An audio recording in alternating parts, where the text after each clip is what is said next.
of spring, my worm friend, is still with me on my writing table. It looks a little dry. I sprinkle some water from my cup. I hope it likes Perrier. There is another experience, though, of vital learning from which our family is still recovering. His name was Jay, and he was a foster child placed in our home after Thanksgiving. We first heard about Jay and his 4 other siblings on November 19th, 2010, 2 weeks after Matt's adoption was finalized. The call came from Child Protective Services about a sibling group of 5, all special needs, all found homeless in D.C. Social Services wanted us to take 3 boys, W, 13, autistic and mute, also described as primitive, J, 8, mentally retarded and mute, and K, 7, autistic and mute. We learned that all of the children had been neglected, abused, and had witnessed the murder of one of their siblings by their mother's hand. These stories are so gruesome and unfathomable. Just hearing them sears you in the crevices of your daily breath. How could any survive this? Our home is not big enough for 3 additional children, so we declined and prayed. Providentially, we also had an elders visit that night. In the Reformed Presbyterian Church, elders visit the homes of each church member yearly to better understand how to shepherd the congregation. That night, Pastor Steve and Elder T prayed for these children.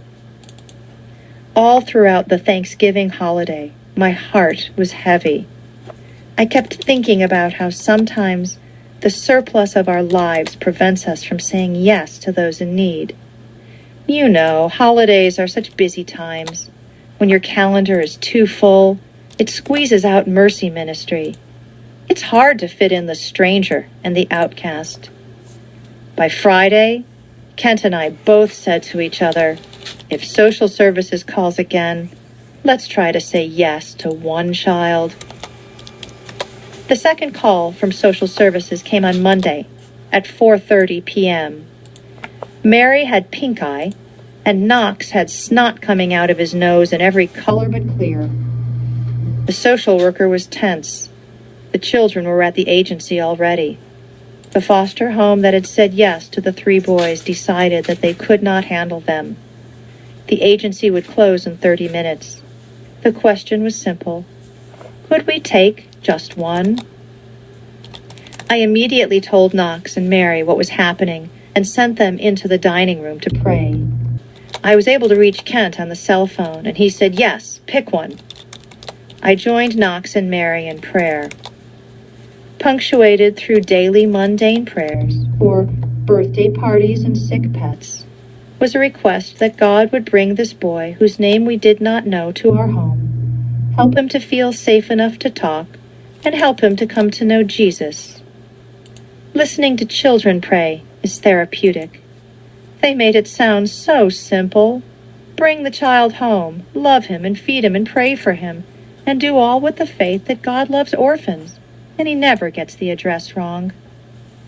I told my children that I was scared. The boy that God would send could not talk.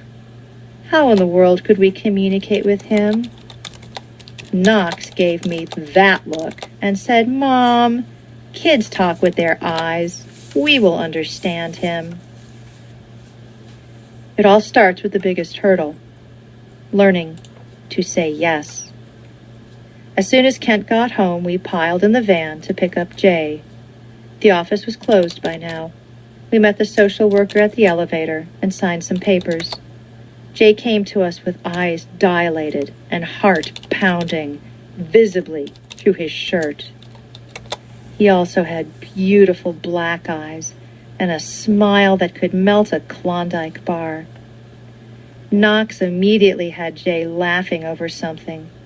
In the van, the boys snacked on cereal bars and giggled over the book Cappy Boppy. But as soon as we got home, it became clear that Jay was terrified of dogs, cats, Bathtubs, vacuum cleaners, doorways, darkness, and loud noises. He had no idea what to do with our backyard, the swing set, the dump truck, and the pile of dirt, a former garden patch gone to the dogs and the kids. All were unscrutable to Jay. My beloved neighbor Jane took our dogs Sally and Bella for a week, while we introduced Jay to the myriad of other mysteries in the Butterfield home. Jay did talk with his eyes, as Knox had said, but he also learned to talk with words. Kent predicted this would happen, perhaps out of self-defense in our house, where silence is a long-gone memory, and where children even talk in their sleep. Jay joined us for homeschool the first morning in our home. He was a diligent and able student. He proudly showed me that he knew all of his letters, that he knew how to spell his name, and that social services had misspelled his name on all of his documents. He showed me that he loved to draw and color, and that he loved to have books read to him. When Kent called at lunchtime, I said, "If Jay is mentally retarded, then I am too." All of the children were sick, and I was starting to get sick as well. Knox took over the bulwark of the reading. Jay spoke his first audible word to Knox. As Knox started to read the book, "My truck is stuck." Jay looked at Knox in amazement and exclaimed, "You read!"